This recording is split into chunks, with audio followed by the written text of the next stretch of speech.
What are some telltale signs that your direct report is trying to reverse this and make you the author? So there's a common trap. There's several traps in this that make this harder to execute than it sounds. It sounds so simple. Every time I teach this concept, people say, oh my gosh, it's like I know this, but I'm not doing it because there are some traps. One of the traps is the bait and switch trap, which is what you're talking about here. So to author is to be vulnerable. It's really, really important. It's worth me even saying it a second time. To author is to be vulnerable. So let's say you got a team of 5 people and you share this concept with them.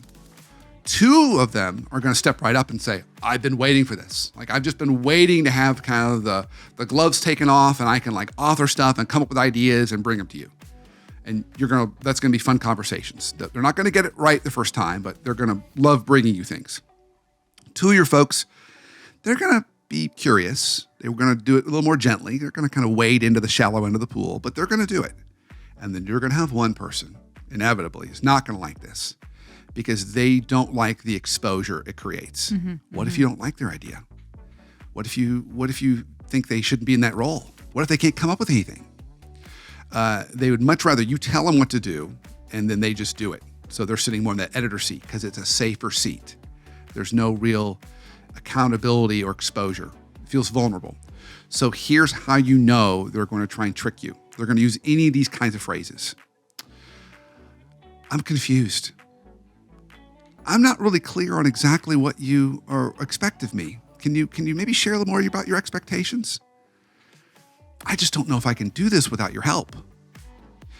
Anything like that where you find yourself almost feeling like you need to jump in and rescue them, those kinds of phrases, you get that feeling. Those are all designed to get you sitting in the author seat. So most managers might fall into those traps once, but if you find yourself every time in the meeting and you're asking them to bring something and they don't bring anything, or they bring something that is exactly what you said, there's nothing kind of really new in it, then those are signs they're really uncomfortable and they're trying to trick you into it. Because the 3 traits of the author are they take ownership, they show initiative, and they display critical thinking. So if you've got a direct report that's really reluctant to take ownership, not really proactively coming up with ideas, and their ideas really aren't kind of original or thought through, they don't have to be the greatest ideas in the world, by the way, but just they displayed a little bit of kind of critical thinking. They did a little research. They tried to, put some things together. If you're not seeing those efforts, those are resistors, and you're going to need to try and be really careful they don't pull you back into that author seat because they're more comfortable with you in that seat. Okay. So let's dive a little deeper there. Let's say that we have that one that doesn't feel safe. Yeah.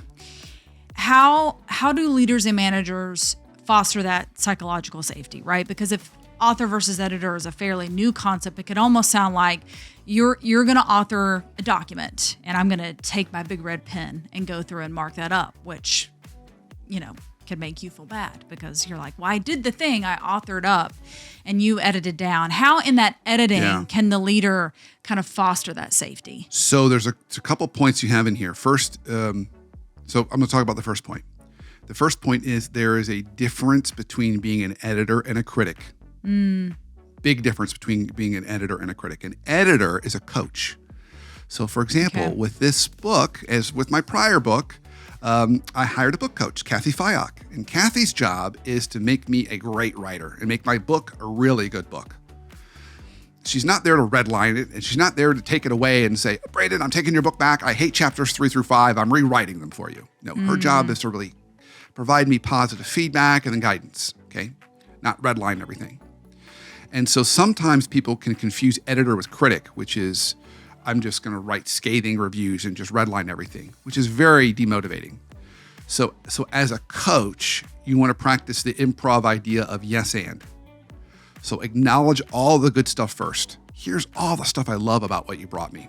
And here's some things that you brought me that let's talk about because maybe there's some opportunities to make this better next time. So reinforce that positive momentum and then offer any coaching on anything that you might want to refine with the idea that each time they bring something to you after that, it's going to get a little bit better, a little bit better until eventually they're doing it just like you would. And you can just say, wow, this is perfect. Like, I've got nothing to add. Go forth and make this happen, which is great. So that's one side of this. The second side of this goes back to what we just talked about before, our resistors. So let's say we have a resistor that just really is just not comfortable doing this. So the American Psychological Association has some points on how we can build resilience in either ourselves or others. And so here are a few of them. So one point they make is, avoid seeing crises as insurmountable problems.